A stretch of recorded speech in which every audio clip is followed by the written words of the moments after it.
David Solis proudly served the FBI for 21 years, having retired as a supervisory senior special agent.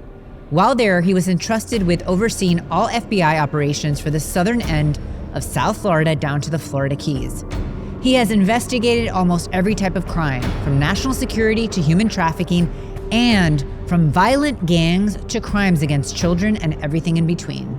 During his FBI career, David was fortunate to be a team leader with the FBI's Evidence Response Team, where he responded across the globe investigating crimes against U.S. citizens and securing critical infrastructure. In this episode, we get into the dark side of organized crimes, what it's like from the perspective of an FBI agent. Is it good to know what's going on around us? Or is ignorance bliss? Could a window into the life of David Solis possibly be a mirror to your own? Mirrors and Windows with Katrina Campins. So David, I'm gonna get right into it. How did you end up in the FBI? So it's a funny story. So I my whole high school and college, I was always involved in a lot of service. Right? I always enjoyed service. I enjoyed being a part of something. So when I graduated from college, I called up the FBI and I want to get into the FBI. And they go, well, this was in 1990. I'm giving away my age. Are you an attorney? No. Are you an accountant? No. Do you know somebody? They actually told me that. So I obviously didn't get in 1990. And my life went on. And right around 9/11, my life, I was in a little bit of flux. So I go, let me try it again. So I applied, and that was 10 years after, and I was able to get in, and it was a life change from there. Well, you applied where? Like you applied on a local level, on a national level? I applied through the Miami office. Okay. And the interesting thing about the FBI, and is, I was a kid from South Florida, a Catholic school, everything from South Florida, and the FBI had it still has the policy, but it was really strict back then, where they don't send you back to where you process out of. So I knew once I applied, I wasn't coming back to Miami. So that was really stressful. So I got in, I went through the academy. They don't tell you where you're going to be based until 8 weeks during the academy. So I could have ended up anywhere. So luckily I ended up in Washington, D.C., Northern Virginia area. And I didn't know at the time that my wife had family there. I had no idea. So you were already married at this point in time. So you went into the FBI and you didn't know where you all were going to end up. She actually, my wife was really good about it. We weren't married at the time. And she was willing to move with me wherever I went. So she left her job, God bless her, and moved with me to Northern Virginia. And that's where we were for 8 or 9 years. And then how do you get positioned in a certain part of the FBI, or what do they call it? Like a certain division of the FBI? So it's theoretically, right? It would make sense that based on your skills and abilities, if you're a computer person, you work cyber. If you're an accountant, you work at accounting, and so far and so on. So it doesn't always happen like that. You'd be surprised at how many accountants get assigned to violent gangs and how many computer guys get assigned to healthcare fraud. It's all based on the needs of the bureau. That's the common saying. I wanted to. I had a vision of working national security. I had no idea. I wasn't from a military family or a law enforcement family, so all this world was kind of a shock to me. So I was envisioning working national security matters, and I got out of the academy. They go, "You're going to be working violent gangs." I'm like, this little Catholic kid from South Florida, and now I'm working violent gangs in Northern Virginia. So, I was apprehensive, but it was like the best thing that ever happened to me. And so let's get into that as far as the gangs are concerned, because the biggest gangs that you worked in are what? Well, I worked MS-13. Right, which MS-13 is really what we hear of all the time with the border, right? We hear about that in the news. It's like, oh, we need to close the border because of MS-13. But what's your perspective with MS-13? Oh, they were a huge, very organized organization, right? Where there's a difference between neighborhood-based gangs and national gangs like international gangs like MS-13, where the neighborhood-based gangs are just tied to making some money and drugs and things like that, just protecting the neighborhood. MS-13 is organized. They collect dues. They have meetings, quarterly meetings where they get together with all the different leaders. It's a very organized organization. And back in when I was working back in the early 2000s in the Northern Virginia, Washington D.C. area, they were very organized. They were separated into what's called cliques, and each clique may have 20, 50, 100 members. And they, again, like I said, they collect dues. They run drug operations, but their biggest thing was violence. Protecting the organization with respect. So when someone joins the gang, one of the things they'd have to do is go out and prove themselves. Go ahead and shoot someone or kill someone, or just to prove themselves. Again, a very violent organization, but yet some of the best informants and relationships that I developed were members of MS-13, and it was a lot of really successful cases came from that. When you're saying relationships and so forth, I think you told me once about someone that still till this day calls you and thanks you for getting them out, right, of the gang. So the FBI does some things really good. Mm-hmm. One of the things that the FBI does really well is, in most cases, informants, developing informants. Mm-hmm. The theory is that you treat them well, you treat them with respect, and they'll go on and help you for a long time. How do you even get to the point where you choose an informant? Usually it's an opportunity, right? It's either someone that you've arrested, mm-hmm. but you can still have the ability to work with. Mm-hmm. Someone that you may realize wanted to get out of the gang, so you do things to help them with that. Mm-hmm. With MS-13, some of the things that helped was the immigration status and so on. So it could be a variety of reasons depending on the person. But, like I said, the FBI has a culture of treating informants with respect. So a lot of those informants I held on to for many, many years, 5 or 10 years. They helped me. So they're in witness protection. So while they're working an investigation, they're out and about, and that's a whole challenge in itself. So keep them as an informant and keep them safe, right? Keep them safe. Eventually, they may have to testify in trial, and at that point, especially with MS-13, there's very little places you can hide. So the witness protection program comes into place, and I had various informants that went into witness protection, but many years later, going to your point, I felt one of the things I felt really proud of, there was various individuals that were leaders of MS-13, at one point were very, very dangerous, but there's another side of the gang that a lot of people don't see. A lot of these people don't want to be in the gang. I know that's counterintuitive to what people hear on the news, but a lot of them don't. It's a fact of life. They've been thrown into it because their community, they're no parenting, no money, no whatever. So they're thrown into the gang, but they really don't want to be there. Mm-hmm. Many times, many of these violent gang members told me, and I love the fact that I can speak to it firsthand, told me that I would rather have a job. That's so powerful. Yeah. I just feel like you're right. Like they probably don't have parents. They don't have community. Yeah. And so that's the closest sense to community, right, that they could possibly find. Exactly. So your point before was many times at Christmas time, these gentlemen would call me and say, just thank you for getting me out of the gang. Wow. So that was, that meant a lot. That must have been so gratifying. Yeah. Yeah, it was. So that was great. Again, working with informants in the FBI is very important, whether you're working gangs or whatever violation, because the person that controls the informant controls the investigation. And that's something that a lot of police officers and new agents, eventually learn.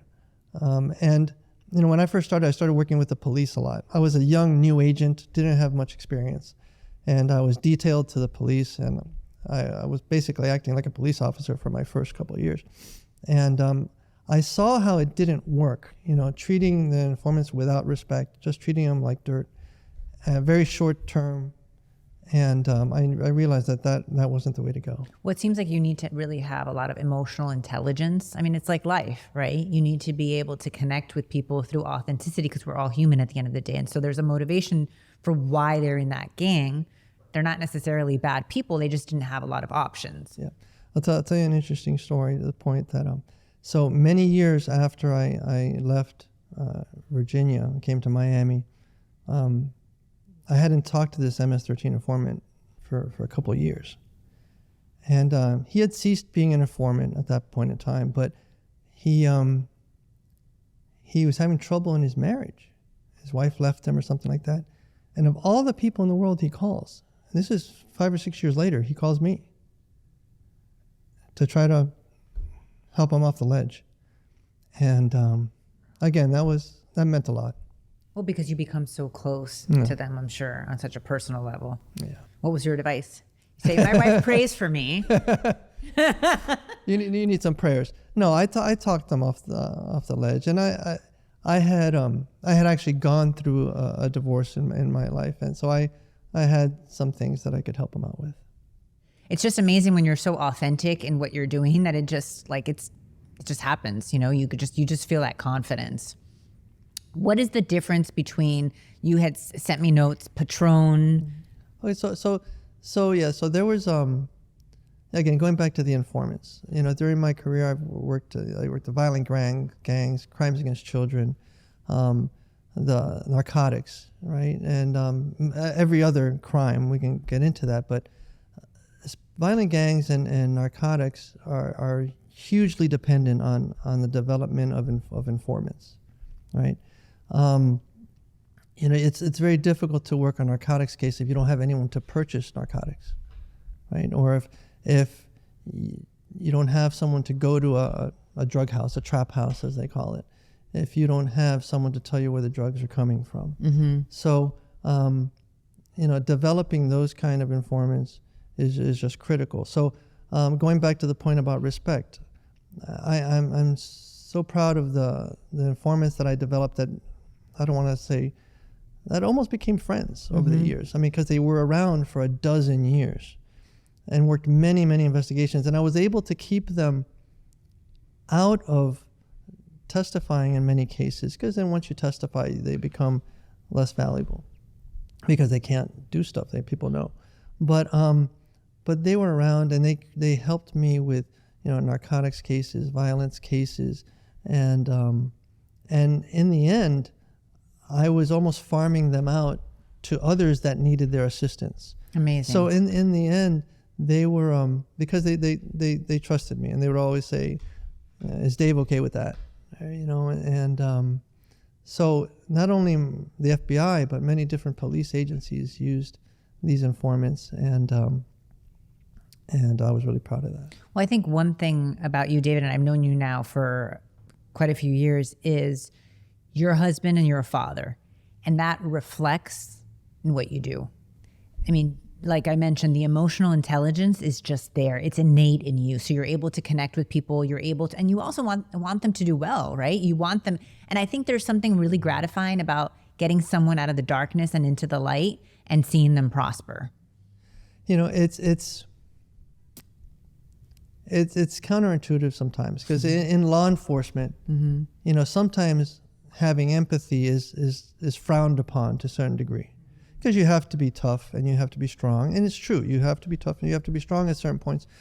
But knowing when to have empathy is probably what people struggle with sometimes, right? You got to know when you can relate to the person, or when you have to know they're lying and just treat them like a law enforcement and officer. When your empathy can get the best of you. I mean, I think that's in life, in relationships, in work, right? Is like you're saying, when to know, when to be empathetic and when to hold back and have boundaries. So you have to be really good at detecting a liar. I mean, you learn from getting burned a lot, right? You learn from getting like burned. Life. Yeah. But but the empathy came into play. I enjoyed working cases. I just thought of this, ironically. I enjoyed working cases where it came in handy, like human trafficking cases or crimes against children cases, or different cases where it was useful to be empathetic. And speaking of that, you said your first case ever, you rescued a girl. Oh, okay. So, interesting story. So, I show up in Northern Virginia with the FBI, and the squad that I was on worked crimes against children and violent gangs. Interesting combination, right? But the week before I got there, they had rescued a teenage girl that was chained to the basement of a house. She had been online, whole other story, but she had been online, befriended an individual, was turned out to be a pedophile, and agreed to meet the pedophile. I mean, parents' worst nightmare. Agreed to meet the pedophile, and then he kidnapped her, and God bless them, the agents on my squad found her chained to a basement of the house. And so I'm like, wow, is this what awaits me? So a few weeks later, my very first case was another teenage girl. We found her car on a curb with the door open. She had just gone shopping. Her gift bags were in the back of the car, nowhere to be found. Right? So I'm like, wow, this is going to happen to me. I'm in charge of this. So went, 72 hours straight, kept going, interviewing and dogs and everything, just like you see on TV, everything to find this girl. We put her on America's Most Wanted. And a gentleman called and said, she's here with me. She ran away and showed up at the bus station. She was a runaway. She had faked her kidnapping. And you found her because of America's Most Wanted. We found her because of America's Most Wanted. That show found a lot of people, yeah. right? Yeah, it was incredible. So obviously there were issues, in the family and things like that. But we had no idea until that person called and said, no, she's here. And speaking, earlier of just like children and kids and so forth, we're in Miami, which is known for a lot of you have a lot of sex trafficking here, right? Mm-hmm. Is it really as bad as what you hear? Okay, so there's different kinds of sex trafficking, right? Mm-hmm. You on TV you see, the movies where the children are kidnapped and put into slavery and things like that. And I don't want to say it doesn't exist. It does exist. Okay, it's terrible. I think the majority of what we see in the United States is, runaways, girls out of foster care that are recruited out of foster care by pimps. So you sent me a note on that. How does that happen? You've got runaways, right? They're seeking perhaps a father figure. They're seeking someone to take care of them. They're seeking something. Mm-hmm. These pimps, which are experts in manipulation, mm-hmm. experts, they show up and say, listen, I'll take care of you. You can live in my house. They'll, get them medical care. They'll pay for their education. They'll pay for, whatever they need, and they'll gain their trust. And eventually, the pimp will be like, well, if you want to stay here, then you got to sleep with me. And then he starts and then they feel bad, and then he starts indoctrinating these girls into, okay, well, now in order to stay at this house, now you got to do what the other girls are doing. You got to, you got to dance, you got to do prostitution, you got to do whatever. And the difficult part of human trafficking, sex trafficking here in the United States is that when you finally get the girls, they might be adults. Yeah, they were recruited when they were minors. So that's part of the investigation. You got to go back and see how they were recruited, because you have to establish force, fraud, or coercion for human trafficking, right? But now they're adults. They're 19, 20 years old. And you find them and they're making good money. They got a nice car. Mm-hmm. They're doing prostitution. And they're like, what are you doing? I don't want to go anywhere. I'm fine. So the hard part about human trafficking is going back and establishing, okay, they were recruited as minors, they were brainwashed, they were indoctrinated, they were manipulated. And one of the last cases that I had, this pimp had recruited 92 girls over his many years, and the same way. He even had, I don't want to mention the name, but he even established a business that was to take care of, girls that are on the street, to attract them. That we'll take, a business, and so that was terrible. Of all of your time in the FBI, what would you say was the most difficult? I think some of the most difficult work was the working with the pedophiles. See, at one point I became what the FBI calls an online undercover agent. The FBI's got different undercover programs.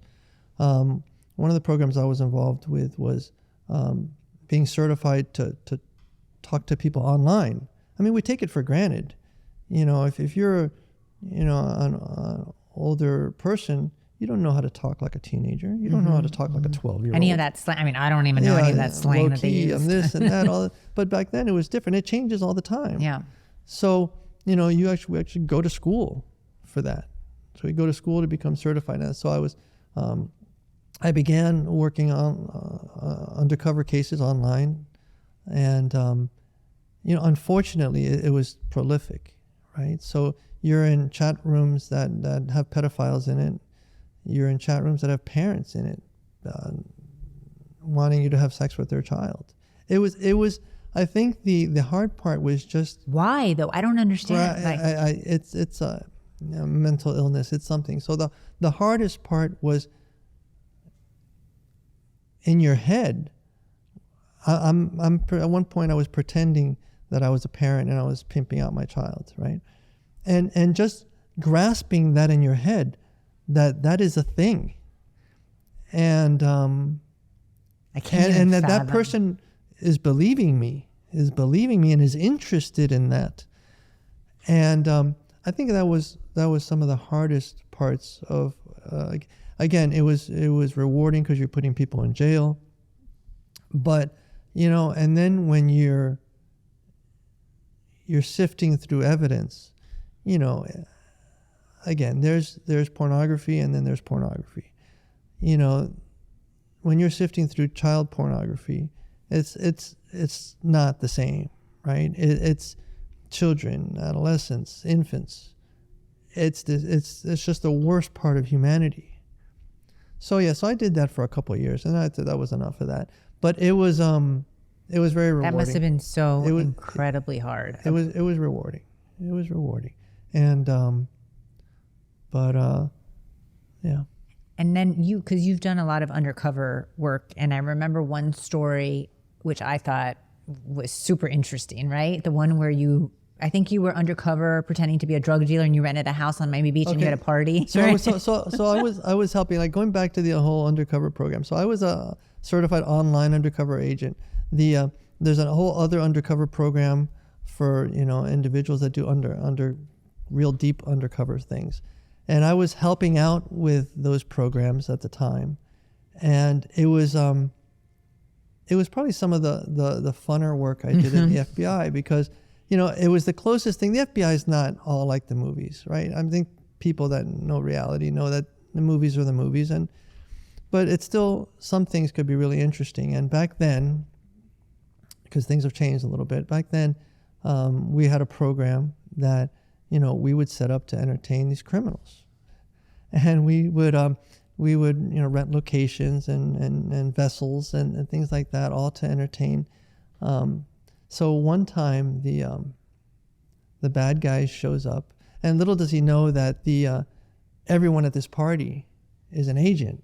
Everyone. There's men, there's women.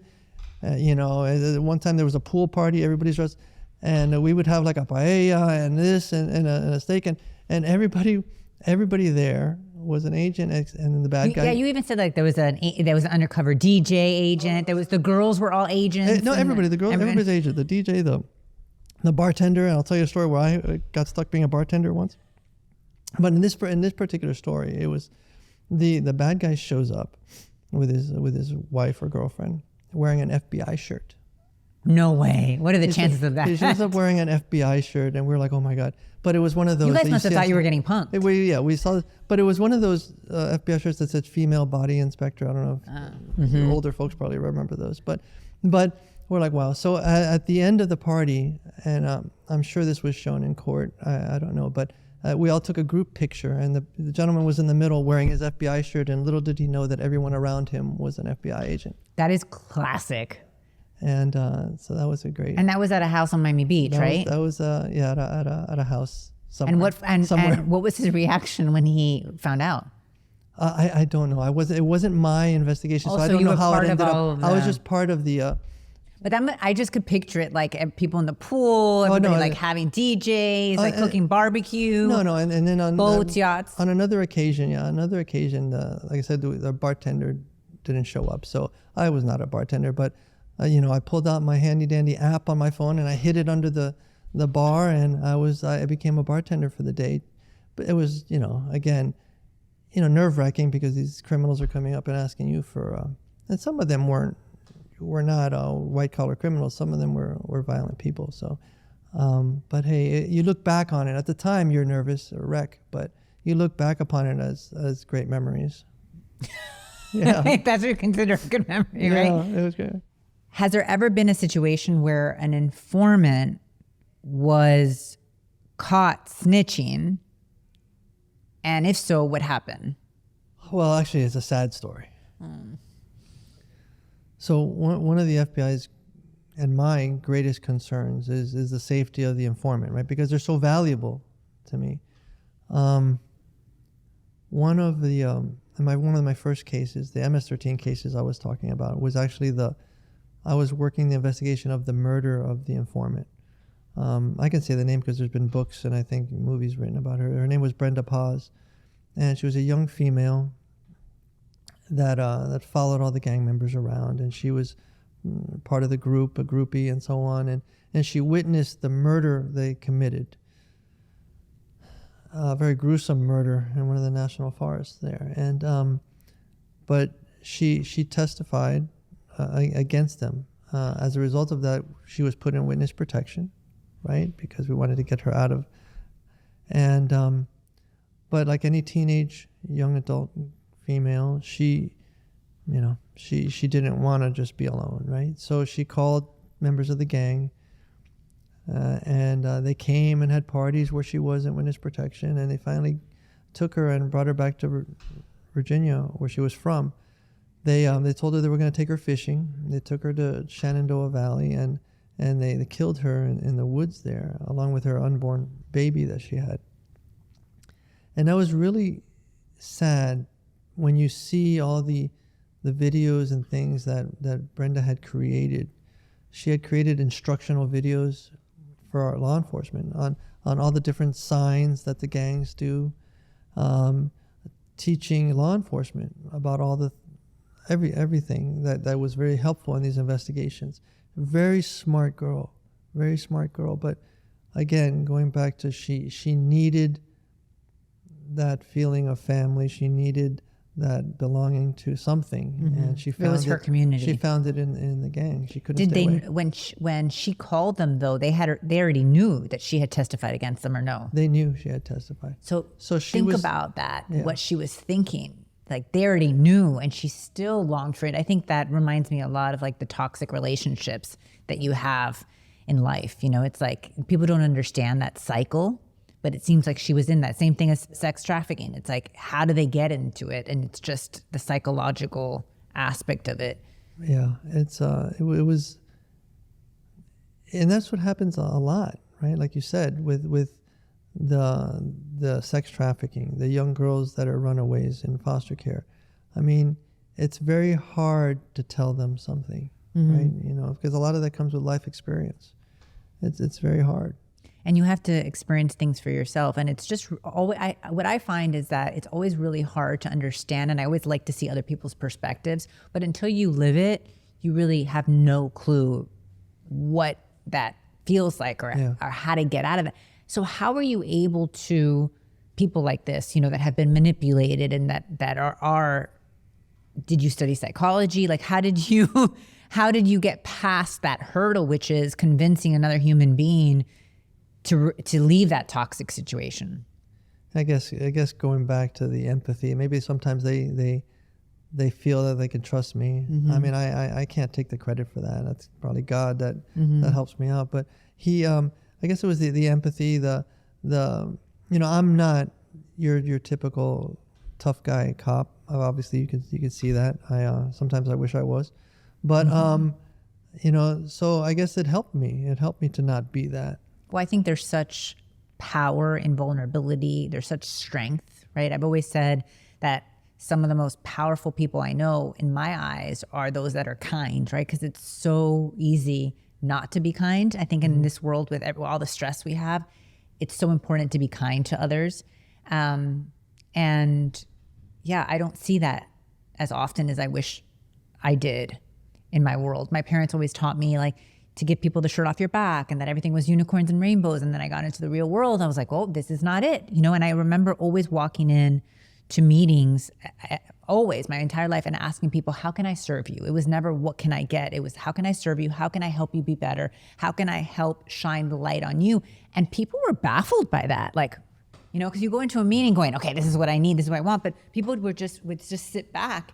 And I did that for 20 years. And that's how I built my whole business. And then years later, when I'm doing my passion project, which is this, I don't have to, like, it just comes. But you know what I realized?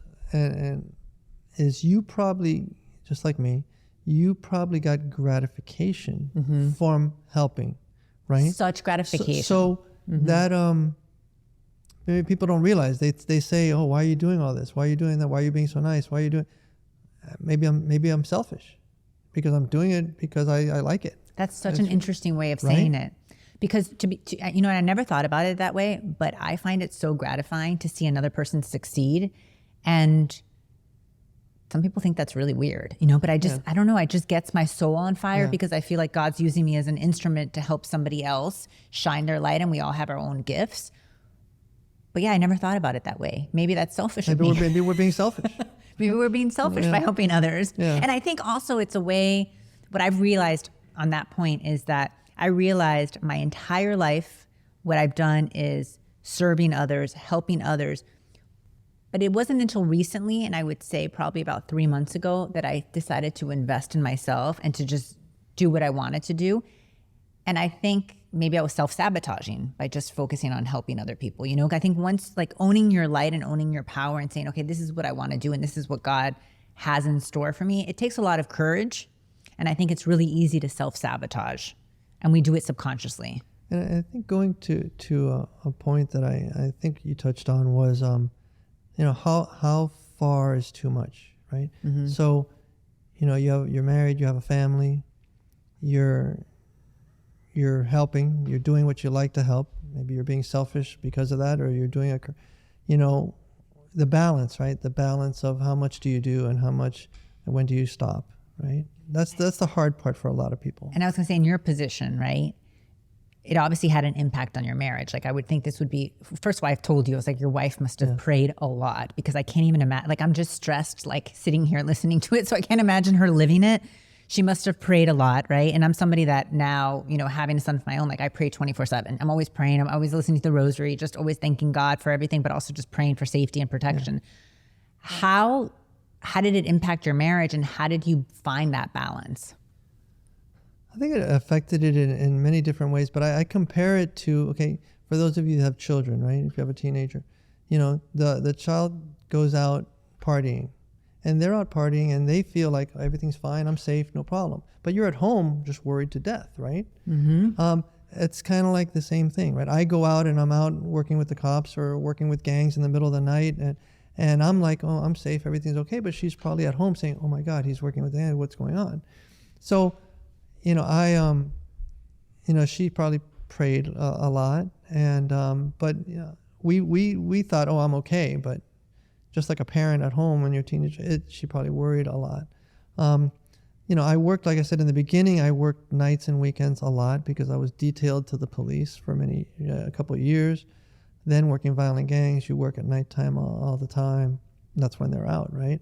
And working drugs, those cases, doing buys at nighttime and so on. I have a little funny story though. Where I mentioned that those parties working undercover before, right? And I was at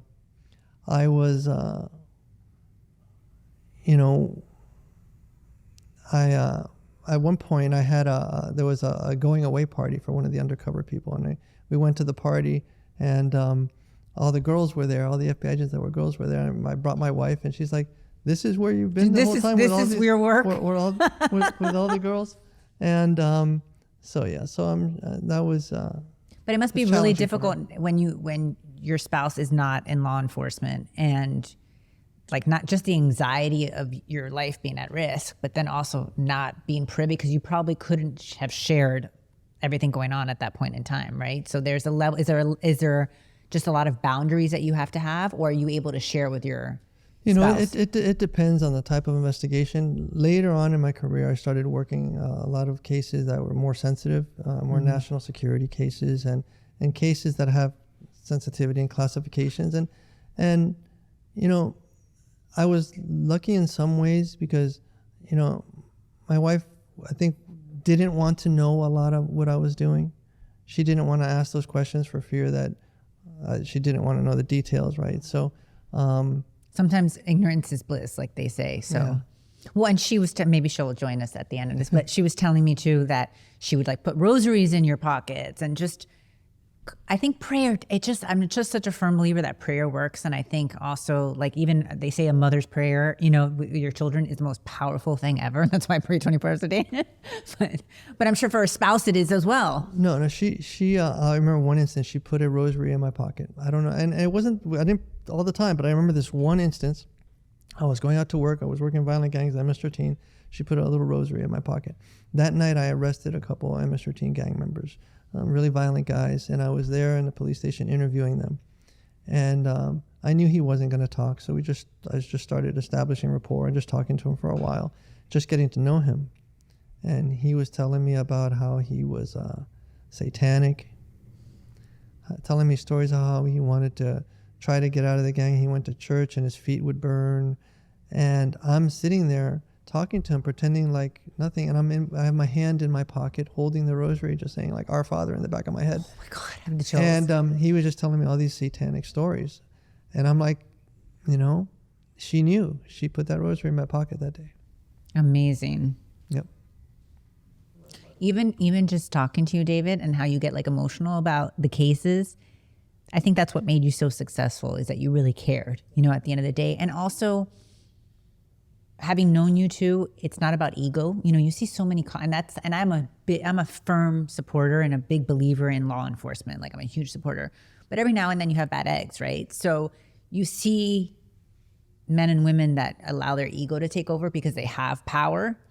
And it's such a shame, because then I know so many people like yourself, where you're compassionate, like you care, you're doing it for the right reasons. And so I think that's so important for people to see that 90%, right, of, would you say, of law enforcement, FBI, would you say 90%, maybe not 90%, maybe that percentage is high, but like there's a lot of people that are really good, that really care. Well look, there's a lot of egos in law enforcement, and they'll admit it. I'm not saying anything they or anyone doesn't know. To some degree it helps them, because when you have to deal with bad guys with huge egos, it helps. It keeps you safe, I guess, sometimes. But I think law enforcement, police in general, attracts a lot of that. I think things are changing though, or have changed over the past maybe 20 years. The world is changing, right? Where police and law enforcement in general relied a lot upon, the what they call in quotes the knuckle draggers, the tough guys and being strong and so on, which is still needed. There's that's great, but it's migrated to something like the world where we need people with computer science degrees and engineering degrees and biology and chemistry, because what goes on in the world right now, the huge cyber crimes and all the fraud and all the ransomware and that's where the world is going, right? Even drug dealers, even gang members. I'll tell you an interesting story. I worked, like I said, gangs and drugs for many years. The past 5 or 10 years, they've been shifting to fraud and cybercrime. Because why? They can make way more money sitting behind a computer than standing on a corner selling drugs. So you've got drug dealers and gang members that set up houses to train each other. On how to take advantage of like the elderly. How to take advantage, how to commit different cyber crimes, different frauds. During COVID, a huge amount of drug dealers, criminals, whatever, committed the PPP fraud that people are, they filed PPP. So many here in Miami. Yeah, exactly. Yeah. So, and they learned from that, right? They learned, wow, we can do this. So from that point on, they just started doing it more and more and more. So what happens is there's a transition, right, from the typical, strong law enforcement officer to one that now needs to relearn everything, relearn how to do all those things. And it's hard. It's hard to take someone in the military, and learn how to work on the computer. It's hard. There's just so many different divisions and so many different facets, right, to law enforcement, which brings me to SWAT. Were you ever involved in SWAT, and how did that work? Okay, so SWAT and the evidence response team, FBI's got many different extracurricular programs, right? The SWAT is one of them. The evidence response team is another. Hostage negotiation. There's various programs, right? Which is great to expand your career, to learn new things. Because if you work, if you say you're assigned to work healthcare fraud and that's all you do, then you don't really expand your career. So I was a team leader on the evidence response team, so I got to travel all over, processing crime scenes, and different parts of the United States and different parts of the world.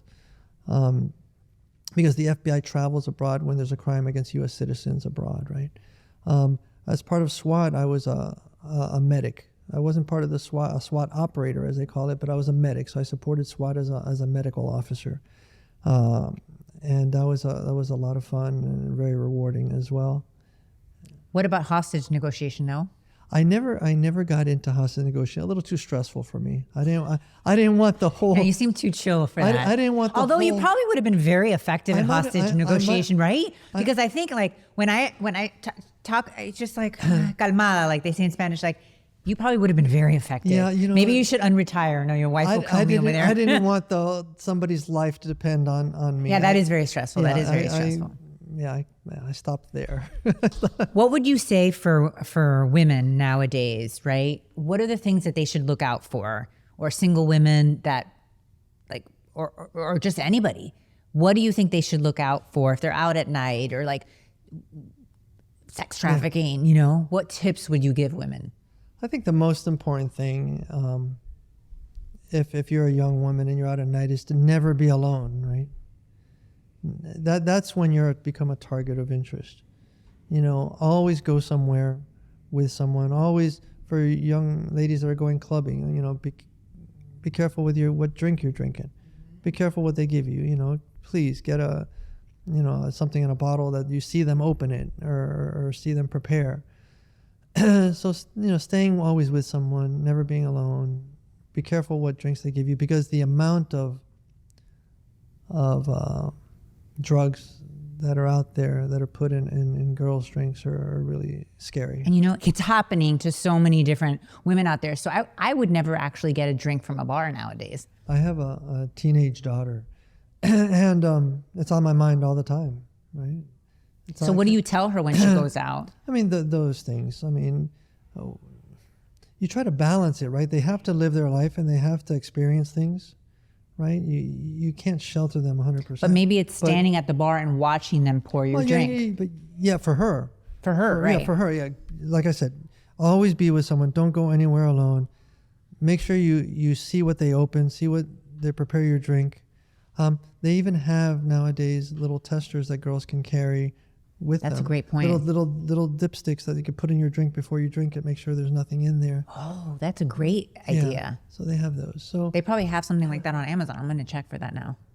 You have to carry around my crystals, my rosary, and the testers to see if something's in the drink. These are great tips.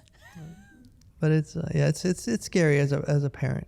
It's very scary, but I feel like also like that's why I don't even watch any of these like FBI shows or any of these shows, because it's like it makes you more anxious to the reality. Sometimes, like I said, ignorance is bliss. And sometimes ignorance is bliss. And really quick, I'll tell you another story, an example of how sometimes I wish I didn't know all the things I know.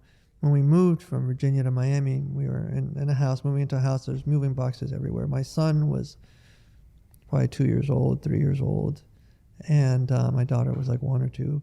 And my wife was making dinner, and the last thing I saw was my son was by the front door playing with one of my flashlights. And my wife calls for dinner time. I get our son, so I went to go get him, and he wasn't there. The flashlight was on the floor.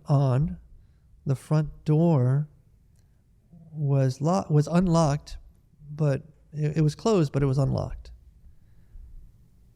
So I had just finished working so many years of kidnappings and crimes against children. So my mind automatically went to he was taken. But, I calmed down. We searched everywhere, and couldn't find him anywhere. My wife was searching inside and out, and I was searching everywhere. And finally I called the police, right? And they came and they were searching. They couldn't find him anywhere. So I was calling my boss. I was calling everything. My point is that I know that so many of the bad things that can happen, that after a little while, I was hoping he was dead already.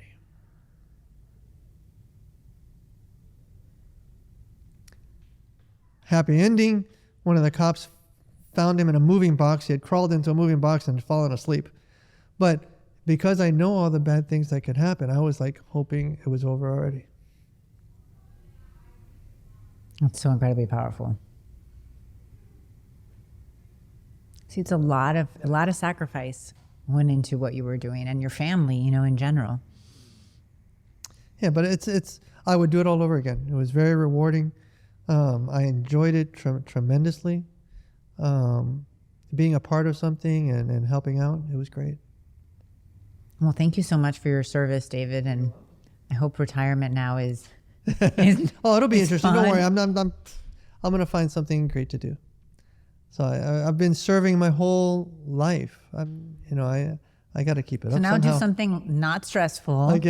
Fun. I'll keep it up somehow. Where your wife doesn't have to pray 24/7.